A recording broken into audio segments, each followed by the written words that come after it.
What's going on, guys? We're back. Lost a bit of momentum, just because it's been lovely out, isn't it? Just been out and about with the kids. But I want to get the momentum back, keep posting regularly, because this is a form of therapy for me, just doing these videos. There's an interesting thing about mindset and gratitude and getting the balance right to live a happy life. And you need both to be happy. And that can be difficult because in your mind you want the mansion, but in reality you're living in the one-bedroom flat. But you've got to be thankful for the one-bedroom flat as well. You can't be feeling depressed because you're not where you want to be yet. When you're striving towards something and it's not quite working out, maybe that's a career, maybe that's relationships. The hardest part of it all sometimes can just be dealing with yourself and dealing with your thoughts. For a long time in my life, spending time alone and spending time in my mind and my thoughts was one of the most difficult things I could do. It can be hard. Your mind can be an unfriendly place at times. It can be an unfriendly place, and you will realize how weak you actually are when you go into your mind sometimes, because your mind will be telling you you're weak. In the past, my mind has been a place of anxiety and doubt and insecurity, and in general my mind was just a negative place, and I tried to stay away from it. I tried to stay away from it by listening to music if I was alone, playing video games, going out having a drink, getting wrecked. And that was part of the reason I was addicted to drinking, addicted to alcohol, addicted to nights out, because when I did that, I was away from my mind. It took me away from my reality. But then obviously when you do that, the morning after, when you wake up, it hits you like a ton of bricks and things are twice as bad. The one thing I've learned that helps is do something that makes you proud. If you have pride in yourself, you're going to feel better. And for me, that was realizing that I'm not my thoughts, I'm not my desires, I'm not defined by my desires, I'm not defined by what I want in the moment.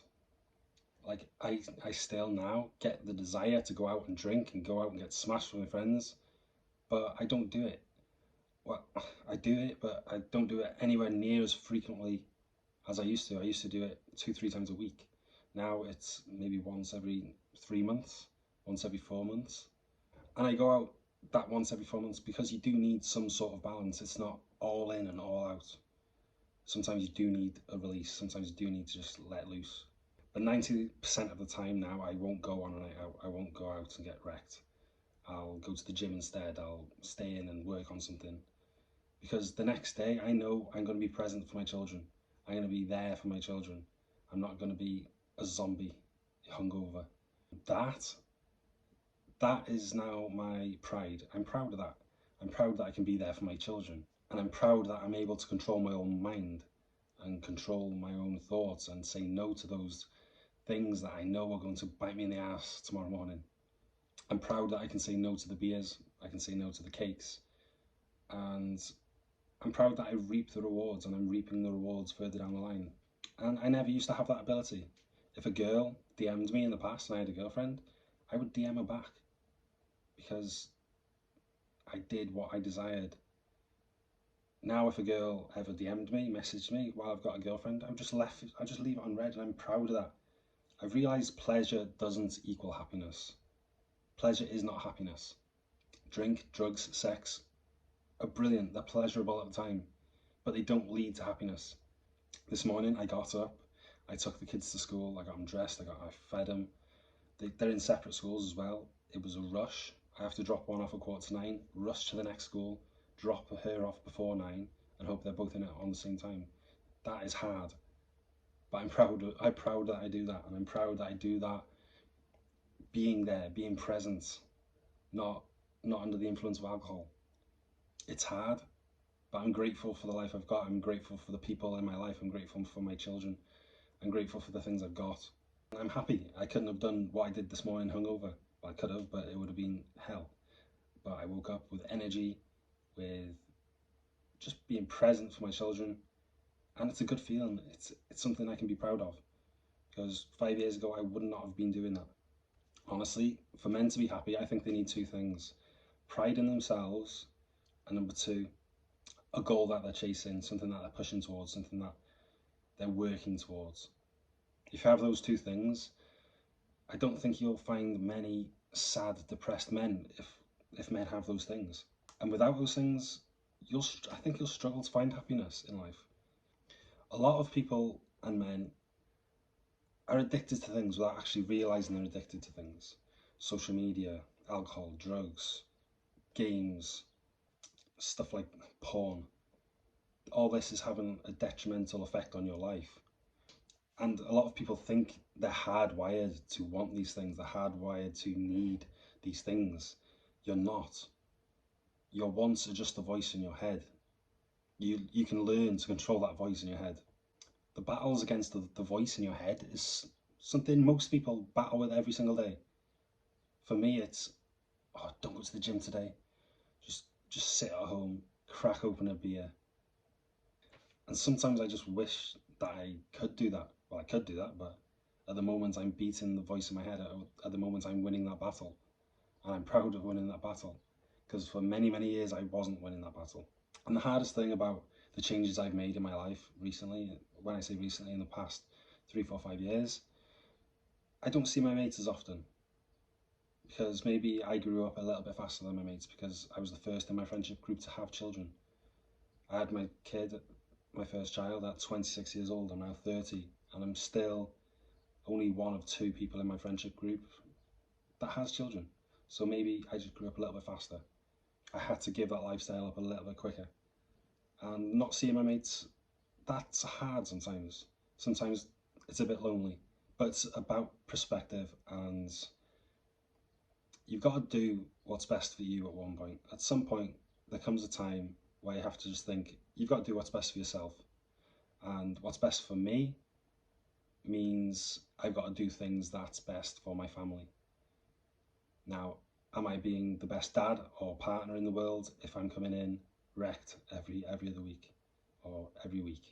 No, I'm not. That's not the best thing to have for my children. That's not how I want my children to see me. That's not how I want my children to remember me. What I want, what my mind tells me I want, isn't always what's best for.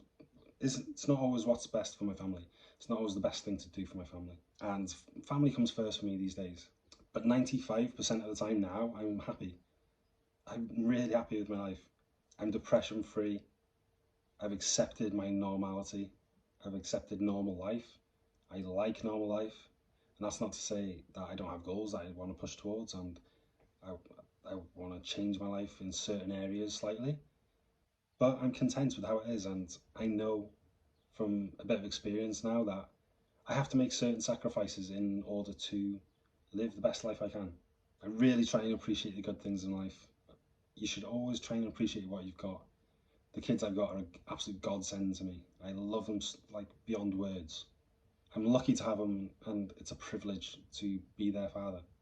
I don't have social media anymore. I deleted all my social media, and that means I can't compare my life to other people's, which is a positive, I think. And I'm just happy to be out of that cycle that I was in for sort of probably 10 years of my life between the ages of 18 to 28, where I was just poisoning my body with alcohol 2, 3 times a week.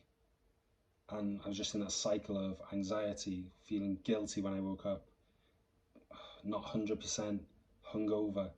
And then I just repeat the cycle every week. I'm just happy to be out of that cycle. If something bad is happening in your life, try and compare it to other bad things that are going on in the world, and 90% of the time you're going to realize that the bad thing happening in your life isn't actually that bad. And try and notice if your coping mechanisms, in my case it was alcohol, try and notice if those coping mechanisms are detrimental down the line. And if they are, you have to try and cut them out, and that can be difficult. Try and search for pride over pleasure, because pride will give you what pleasure promised you. If you're coping with life by taking your mind away with alcohol, gaming, porn, you're never going to be proud of yourself. You're never going to be proud of yourself doing that. And I know that from experience. I drank in the past to try and help myself with my anxiety, but that only brought on the problem more. And getting rid of it is a hard thing to do, because you have to get rid of the thing that makes you feel better in that moment, but does not make you feel better down the line.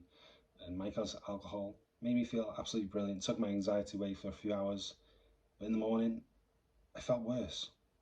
I've messed a lot of things up in my life. I've hurt people, I've made stupid choices, bad decisions, but I think I've grown enough to reflect honestly on what I've done, and I feel good. I'm glad I've changed, and whatever you've done, whatever's happened in your life, to just learn from it. Realize that's just life. You make mistakes in life. You will make mistakes. You'll make mistakes in the future. That's life. Forgive yourself, but learn from it.